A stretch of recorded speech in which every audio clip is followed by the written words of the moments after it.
What's going on, y'all?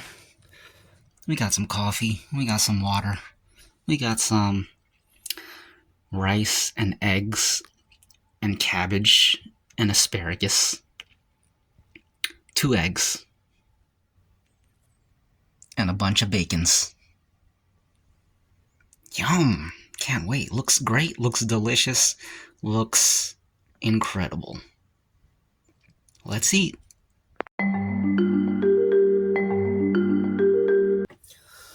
This is MrBallen. I used to watch his channel a lot. He tells stories, scary stories, unsolved mysteries, stuff like that, spooky stuff. I haven't watched this channel in a while, so we're about to tune in. Haven't seen this video before. It's called Cops Can't Explain His 911 Call. Excuse me.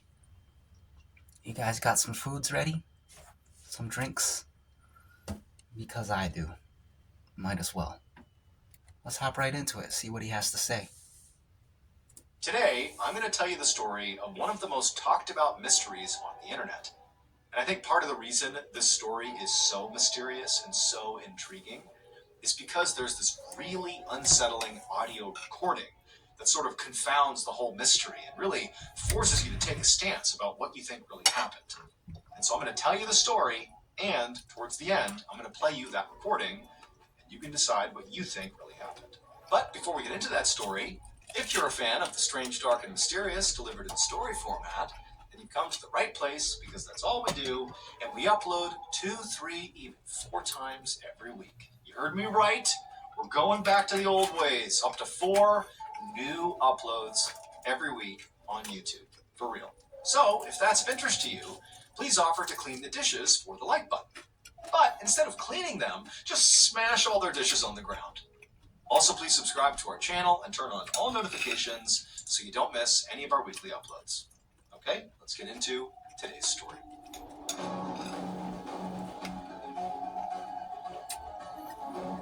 Cabbage.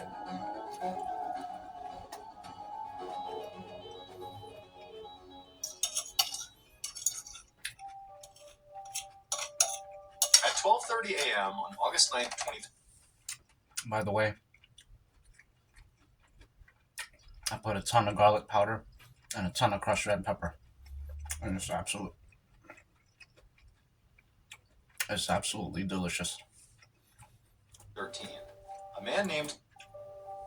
At 12:30 a.m. on August 9th, 2013, a man named Kyle Lawson was asleep in his bedroom with his wife at their home in San Angelo, Texas, when his cell phone rang and woke him up.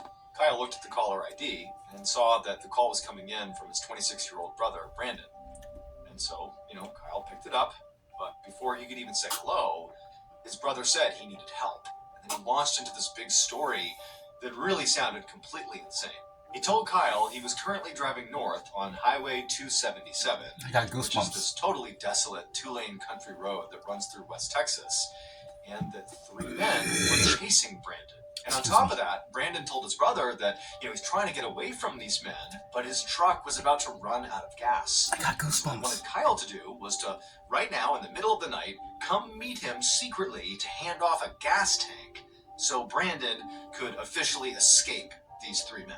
But as Kyle listened to this, he was not really actually concerned, at least in terms of Brandon being in any sort of real danger with regards to these 3 men that were chasing him. In reality, Kyle's reaction to this was just being so annoyed at Brandon.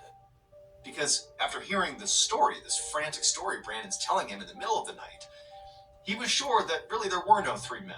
That instead, his brother Brandon On drugs. was just high again. And he was hallucinating. He was basically having an episode that was substance-induced. So Brandon had a history of methamphetamine use. He'd been clean for the last 6 months or so, and he'd been working on, being a better partner to his fiancée, Ladessa, and also a better father to his 4 children. But just 2 days ago, Brandon had also called Kyle. It had been to ask Kyle if he knew where he could get some drugs. Now, Kyle did not immediately say, "Oh, here's where you go to get drugs." Instead, he tried to tell Brandon, don't do it. You should not get high. You're clean. You're doing good.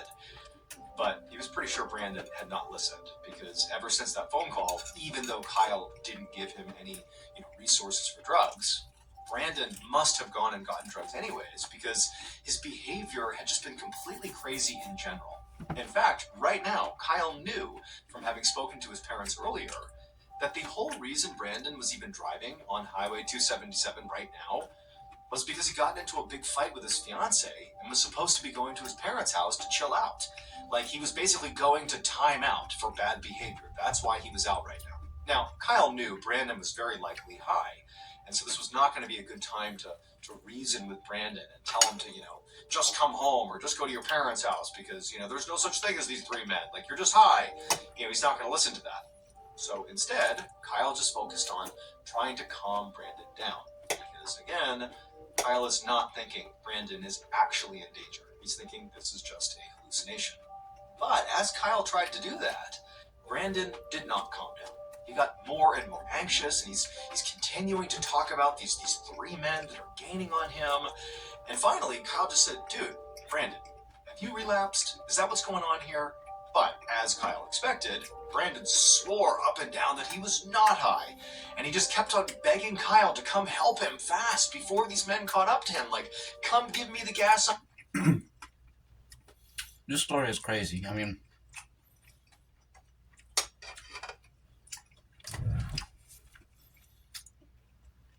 I feel like, I know it's hard because I'm not in his brother's shoes, but I feel like you give your brother the benefit of the doubt, even though it seems like he might be high. Do you really want to take that chance and just assume he's high? What if there's really three men chasing him? That's your brother, man. But again, I'm not in his shoes. Maybe this dude was always high, so it was a safe assumption. But I don't know. That's a tough situation to be in. And I feel like that's not how you react when you hear someone in distress, even if you know he might be high. You can't just snap at him on the phone. That's going to make it worse. Anyways, let's see what happens. I'm interested in let's see how it plays out. I need so I can escape. Come on, man. At this point, Kyle felt like there was no point even talking to Brandon, and in some ways, he just wanted to hang up and forget about this whole thing. Like, this was crazy. He has his own life and his own responsibilities. Like, he shouldn't be babysitting his younger brother. But at the same time, Kyle was very close with his brother. Even if, he resented it, he did love his brother very much. And even though he did feel like there is no imminent danger here, other than maybe Brandon to himself, Kyle decided, you know what, I'm just going to go out on Highway 277 and find Brandon and just get him back home. So he told Brandon he'd be right there, and then he hung up. Everyone knew Ed Gein was different, but this is a nightmare. I just can't imagine that. Absolutely horrific. This story is crazy to me. It has there's going to be murder. About 45 minutes later, Kyle drove north on Highway 277, along with his wife in his passenger seat and their 4-year-old son in the back. Kyle's wife had not wanted him to be out in the middle of the night dealing with his crazy brother all alone, so she'd insisted that she and their son come along. And so as Kyle drove down the road, he kept an eye out for Brandon's truck. Now, to set the scene for you, this really is like a desolate highway. There's no real traffic, and really in either direction, it's just kind of open plains and some shrubs and small trees. Like, this is a big, wide open area. It's pretty easy to see way out in front of you. And so he's got a great view, even though it's nighttime. But he can't see any vehicles. Like, there's no truck, there's nothing. Like, his brother is nowhere to be seen. But Kyle just kept on driving and kept on looking out. He was even just sort of looking out into the fields in case, his brother had veered off the road somewhere, which seemed entirely possible. But eventually, after driving for some time, way up ahead, sort of parked half on the road, half off, was a truck. Its lights were off, it's just sitting there. It's not even idling. It's clearly turned off. But as Kyle got closer, he realized it was Brandon's truck. So he had found Brandon. So Kyle, he pulls over to the opposite side of the road, parks his car, and he tells his wife and What do you guys think? Is the truck empty? Or is it Brandon's body? Let's find out. son to stay in the car. And and he's going to go talk to Brandon, who at this point Kyle is assuming is sitting in his truck, waiting for Kyle. And also keep in mind, at this point, Kyle's thinking, well, there's nobody else out here. There's no 3 men chasing my brother. He's probably just sitting here, high as can be, and I'm going to talk to him, and he's just going to go home, and we're going to move past this. There's no 3 men, and there's no Brandon. Because the 3 men took Brandon. Which he's about to find out. I think. We'll see. But when Kyle walked over to the vehicle, there was nobody inside of it. Brandon's gone. And he's thinking to himself, this really doesn't make any sense, because on the ride to the truck, as they were on Highway 277, Brandon kept repeatedly calling Kyle over and over and over again, being like, come on, you gotta hurry up, you gotta get here, they're gaining on me like I'm in trouble, bring that gasoline, you gotta get here. And now that he's here, he's finally reached, clearly, Brandon's truck. It's right here. And Brandon's gone. He's gone from his truck. He didn't tell Why didn't he stay on the phone with him or call him back or something? him that on the phone. Like, where is he? What's going on here? And so Kyle, he's like looking under the vehicle. He's searching the vehicle now for his brother, which is totally crazy. Like, what's his brother doing here? But as he's searching the vehicle for his brother and looking around the area for his brother, Kyle's phone rings. And it's Brandon. And so Kyle, who at this point is feeling really annoyed, he answers the phone and... I got crazy goosebumps. You see it? That would be so crazy. Please don't tell me this dude is like in some serious trouble somewhere. Let's see what happens. He's like, Brandon, where are you? And Brandon goes, bro, I'm right here. And Kyle's like, no, you're not. Like, I don't see you. There's no one here. Your truck is here. You're not here. But just then, Kyle looked out, and there was a car coming towards him. So he saw the headlights, and he realized it was a cop car. And so he's on the phone with Brandon. He's looking out at this cop car that's coming up this road towards him and clearly slowing down. Like the police officer is going to stop and talk to Kyle, presumably. And so as this cop car is coming in and slowing down right in front of him, Brandon on the phone says to Kyle, run away from that cop. Now think about this. That meant Brandon had to be somewhere nearby because he can clearly see the cop car approaching Kyle. He's watching the scene. This is insane, dude. What do you do?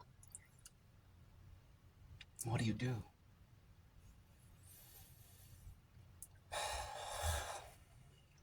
This is so freaking crazy. What's gonna happen? No, Kyle has not found his brother. Brandon is I just want to say, this dude is an amazing storyteller.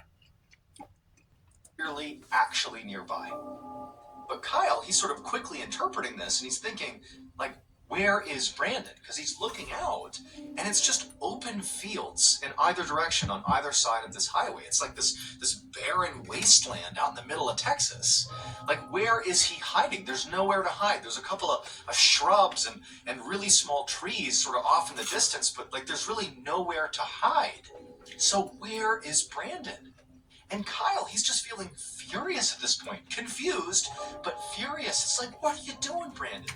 Like, he knew the reason Brandon wanted Kyle to run also is because Brandon had an active warrant out for his arrest that had to do with a drug charge. And so he's just protecting himself, like, don't get involved with the police, like, keep me out of it.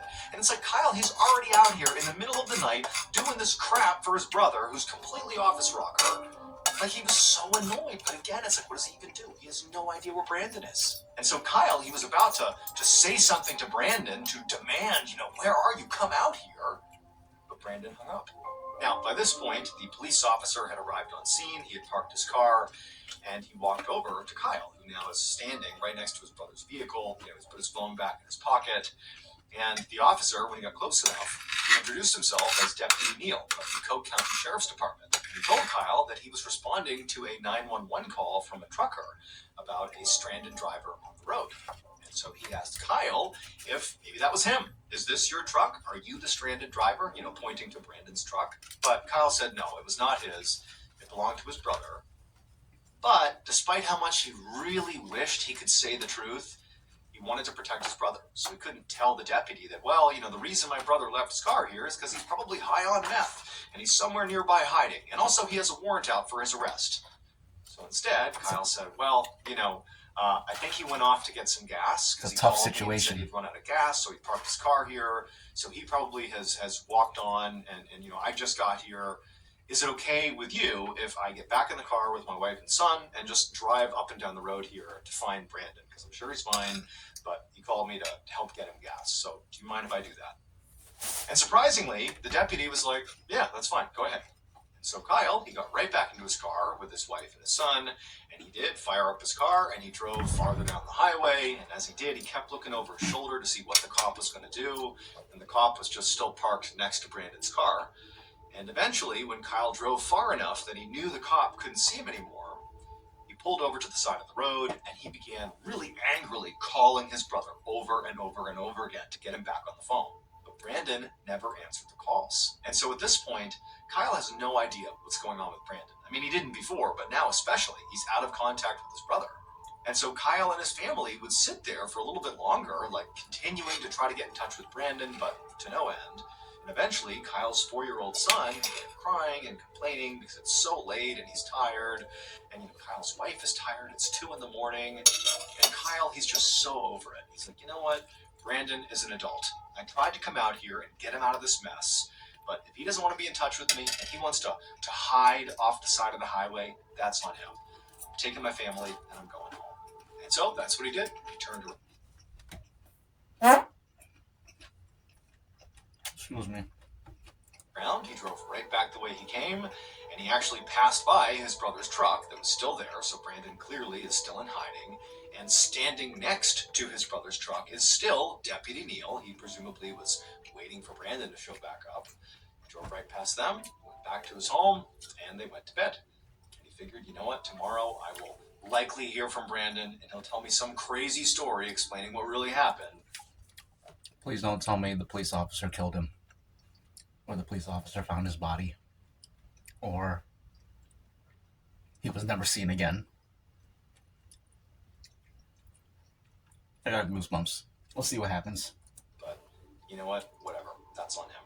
Not long after Kyle had driven past Deputy Neal on his way back home, Neal decided, you know what? I'm not just going to sit here all night waiting for Brandon. He had searched Brandon's truck, and there was nothing concerning inside of it. There was, no phone, no wallet, no keys, things that people would not leave behind if they ran out of gas and decided to go walk to get gas. So it seemed very much like that is what happened. Brandon had pulled his car over, gotten out, and begun the walk. And then his brother showed up, and the whole thing was playing out here.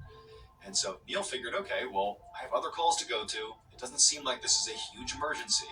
And so he just reached inside the truck, turned on the hazard lights, and he locked all the doors and shut them. And then he got in his own vehicle and he took off. Because again, he had other calls to attend to that night. So what's the deal with that old Victorian house? There have been whispers of murder. My small town's just the best. It is the safest town in America. I The recognize. next morning around 8 a.m. I recognize that song in the background, but can't remember what it's from.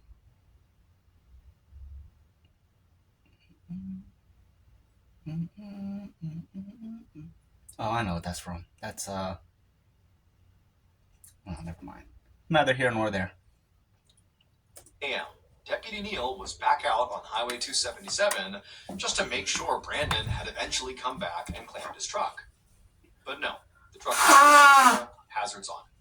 Now, at this point, Deputy Neal was starting to get a bit concerned about Brandon because, he's out on foot walking to get gas for his truck. And even though it seemed like the risk was sort of low for him, it is possible something could have happened to him. And that's why he had not come back to his truck. Maybe he was hit by a car or, got lost or something. Who knows? Anything could have happened. Or, maybe Brandon decided, That's an understatement. 2-lane road in the middle of nowhere. You're dang right anything can happen. Any car passing could have a psycho in there just looking for hitchhikers to snatch up. Someone on foot on a 2-lane road is so vulnerable. Rural like that. They could do anything. Not to claim his truck yet. Maybe he just went home and he's gonna get it later. But regardless, it just seemed like Neil really had to go follow up personally with Brandon just to make sure he was okay. And so Neil drove back to the sheriff's department to see if he could find the contact information for Brandon. But when he walked in the door, he didn't have any time to do any digging because another employee told him that while he was out, the department had gotten a call from Brandon's fiancée, Ledessa. And Ledessa had given them a very different story than the one Brandon's brother, Kyle, had told Neil the night before. According to Ledessa, she and Brandon had been fighting for the past few days. And last night, so on the night that this whole truck thing happened, Brandon was supposed to be on his way to his parents' house to cool off from the fight he was having with Ledessa. But he never arrived at his parents' house, and he never came back to Ledessa's house. And so Brandon was totally unaccounted for. And on top of that, nobody could get in touch with Brandon. They were calling and texting him, no response. After hearing this, Deputy Neil was surprised and also pretty angry because clearly Brandon's brother Kyle had acted like everything was totally fine the night before, but that had to have been a lie, because Ledessa is saying this totally different story. I got goosebumps. I feel like there's going to be a crazy twist. Please don't tell me his brother killed him. His brother might have killed him. Let's see what the twist is. And so the first thing Neil did is he went and spoke to Kyle and also to the rest of Brandon's family to get the story straight here. And very quickly it became clear to Deputy Neil that any omissions or even lies about what had happened exactly on the night that Kyle went missing were not because the family was hiding something. I mean, they were kind of trying to protect Brandon, but it was because they didn't understand how serious the situation really was. And so now that Brandon really was missing and nobody knew what happened to him, the family was very forthright that they really didn't know what had happened to him and that yes, maybe he was on drugs, we don't know, but he really is missing and you gotta go look for him. And so that's what Neil did. Over the next 4 days, there was this huge search that Neil led all around Highway 277, where the center of the search was where Brandon's truck had been found. But despite using canines and helicopters and these huge search teams, some of which had thermal cameras which would allow you to see body heat, despite covering this vast area all around where Brandon clearly had been, there was absolutely no sign of him. And they also spoke to the homeowners and the property owners sort of roughly in the area to see if maybe they had seen something strange, maybe seen Brandon or those 3 men that apparently had been chasing him on the night he went missing, but nobody had seen anything. And so basically, Brandon was definitely not here.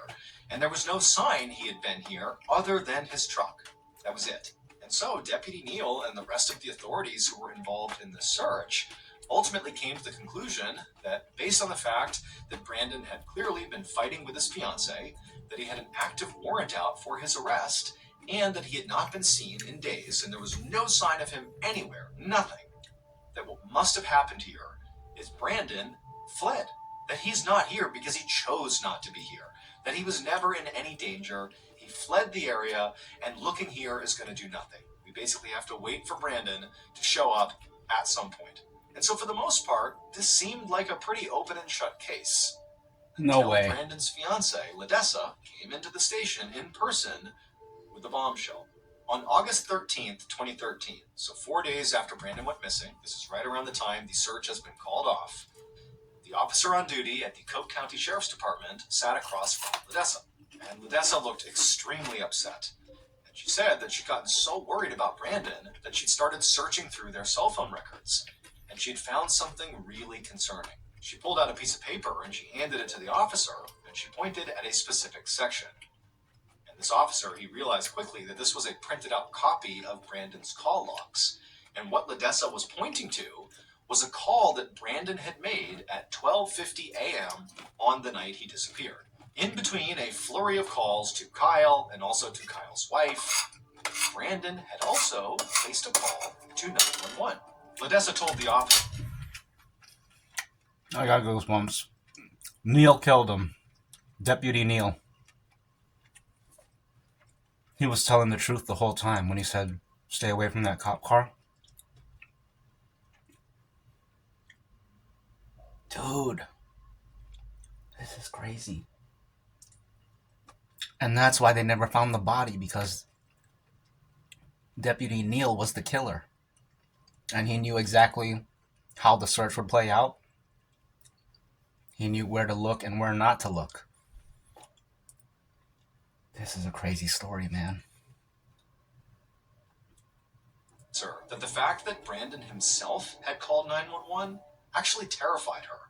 Because Brandon would have done practically anything to avoid the police. He was terrified of the police. In fact, she knew from talking to Kyle that Brandon had even suggested to him that he should run from the police on the night he went missing when he saw the cop approaching him. And so she said, look, like he would only ever call the police if he truly had to.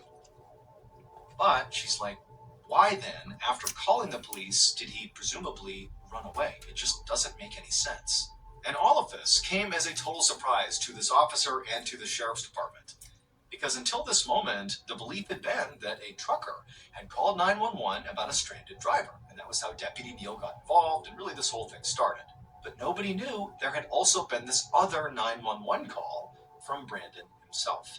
The 911 dispatch in the area was tiny, underfunded, and understaffed.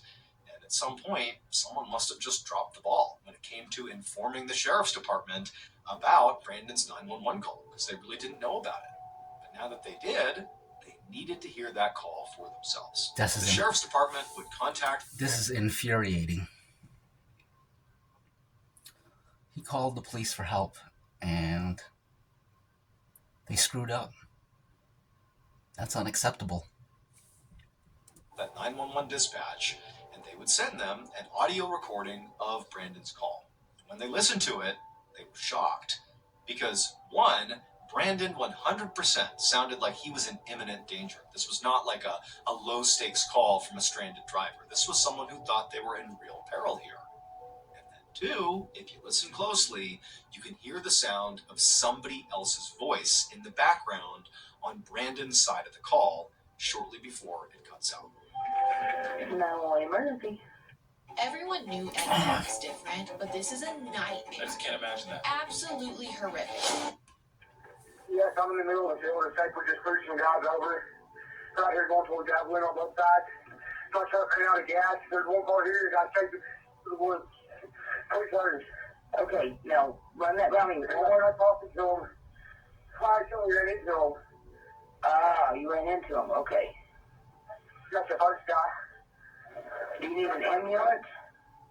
No, I need to call. Okay. Is anybody hurt? Hello? Hello? Hello? And so at this point, authorities are thinking, okay, this doesn't necessarily seem like this is just a disappearance. This might be a murder. I mean, they didn't have a body, but the idea that there's another voice and he's talking about being chased through the woods and there's these men coming after him, I mean, this audio recording gave a lot of legitimacy to that. And so the search, which had just ended, was quickly resumed and expanded dramatically. And for the next year, with all these additional resources being poured in, there was this massive effort to find Brandon Lawson. But they didn't find him. There was no other sign of him. He was just completely gone. They looked everywhere around that highway 277, all over the place near where his truck was. There was no evidence. He was just gone. And so ultimately, Brandon's case went cold. And for the most part, authorities just kind of... It can't end like that. It can't end like that. There's going to be more. Excuse me.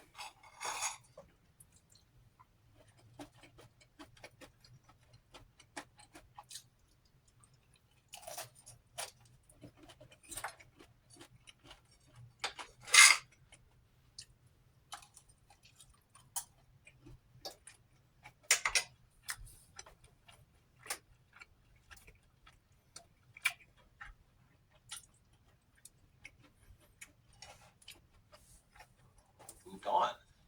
But Brandon's family did not move on.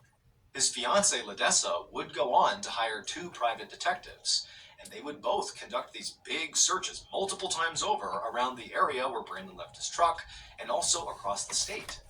they too also just came up empty. And as the years passed by without answers, Brandon's disappearance captured more people's attention, and it started being featured on TV shows and podcasts. People had all kinds of theories about what had happened. Maybe Brandon really was just high and hallucinating, and he wandered off somewhere and got attacked by wild animals. Or maybe he really was being chased by these three men. I'm waiting for the twist. There's gonna be something. He's about to blow our minds. I can feel it.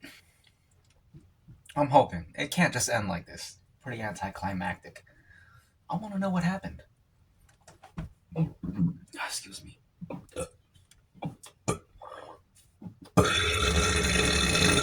Excuse me. Sorry about that. Cheers.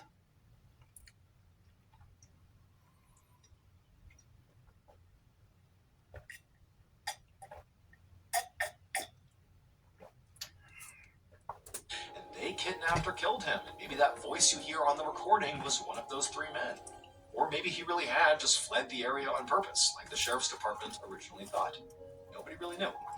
And so for 9 years, Brandon's case was full of questions and zero answers. But then, in January of 2022, a small group of volunteers went out to Highway 277 to the area where Brandon had disappeared, which had been searched so many times over.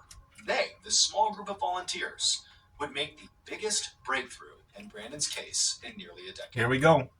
While they were combing through this field off the side of the highway, again, a field that had been searched numerous times by hundreds and hundreds of people, these volunteers came across an old pair of shoes combing through this field. Can you imagine running from three dudes in the middle of the night through some freaking cactuses? That's a bad night. Off the side of the highway, again, a field that had been searched numerous times by hundreds and hundreds of people. These volunteers came across an old pair of shorts and pieces of 2 white shoes. They called the sheriff's department, and very quickly a team of deputies arrived and cordoned off the area, and they continued the search. And in that same field, not far from the shorts and the shoes, they found a fragment of a human skull. Aww. And DNA testing confirmed the skull fragment belonged to Brandon Lawson. Now, you would think that finding some of Brandon's remains would answer at least some of the questions about his disappearance, but actually, it just made the whole thing more baffling, because the area where Brandon's skull was found was right near his truck. It had been searched so many times. There were thermal cameras and canines and helicopters and hundreds of searchers, and nobody found it. Remember, off the side of the highway, this is not some thick forest. It is like this huge, flat field in West Texas with nothing but grass and short cactus plants and scattered trees. Like, this is an easy place to find stuff. Yet this skull fragment was not found, nor were the shorts or the shoes. Was it Deputy Neil? I'll see. It just seems so improbable. So where does that leave us? Well, we basically have two options here. Option one is, despite the enormous manpower, the helicopters, canine units, the thermal cameras that were used, the hundreds of volunteers and searchers that combed this area for years, either they just didn't see the grown man in bright white sneakers who was in this barren strip of West Texas where it's easy to see anything. It was planted. Someone came back 9 years later and planted some remains just to mess with people. Which means we got a serial killer psychopath on our hands. The type of dude from the movies that just wants to toy with the police. Like he's playing games with he's enjoying the cat and mouse game with the police. That is crazy. There's a lot of psychos out there, man. A lot of psychos. And they just didn't see him. So that's option one. Or two, he wasn't there. Brandon was not in the search area when they were looking for him. He was somewhere else. But if you believe option two, the question becomes, well, where was Brandon? Where was he? Why did he call 911 and then run away and go somewhere else? Why? Where was he? And then also, even if you answer that, how did his skull fragment and his clothes wind up back in the search area 9 years later. It is one of the most profound mysteries on the internet, and to this day, we still don't have a good answer.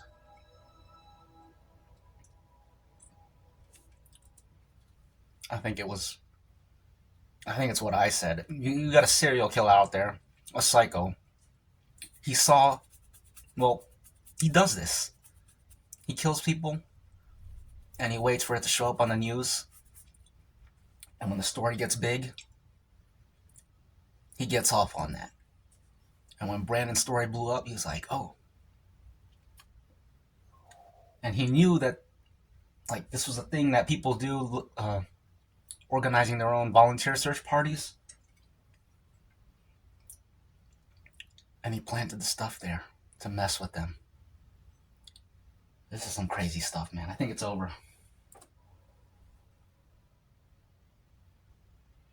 Thank you so much for... It's over. The part that's crazy is how he calls his brother when his brother gets to the truck. And it's like he's watching him and he says, run away from that cop. And that doesn't make sense because he called the police at 12:50, so he should have been waiting for the cops. He should have been expecting the cops and expecting help. So I'm thinking he actually was high. Like, he had people chasing him and he was high.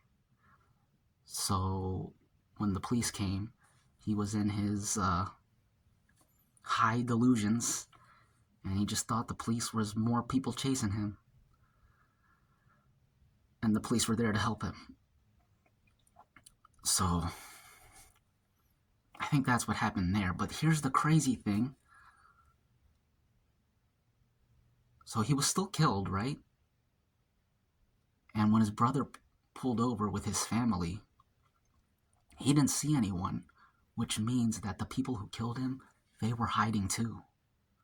They were all hiding. And I think the reason why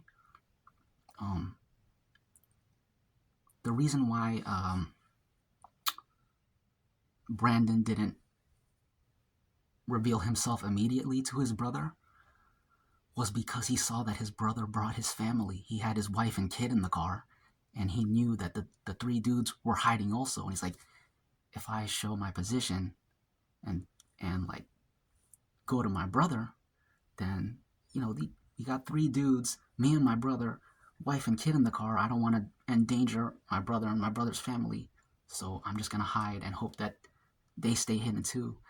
And then, yeah. And then the police came. I feel like if he wasn't high, he would have got out because, you know, it's the police. So the whole situation was just bad. And then I'm sure after his brother left, he probably watched the police car there. Like, him and the people chasing him, they were probably all watching the police car. And if Brandon wasn't high, he could have just ran to the police car and got the heck out of there. But since he didn't do that, after the police car left, it was just Brandon and those three dudes again. And he shortly after that, they probably killed him. But man, that's a crazy story. I got goosebumps just going over that. What do you guys think of that? That's MrBallen. Excuse me. Check him out if you like that. All his content is like that. It's good stuff. I approve. Excuse me. Definitely endorse MrBallen. He does great work over there. I'm sitting here with MrBallen, 757 History, sipping some coffee. Hope y'all have a great week.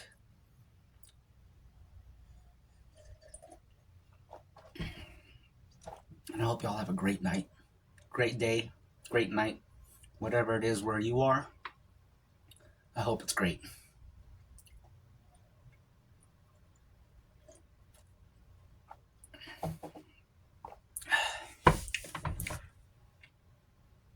See ya.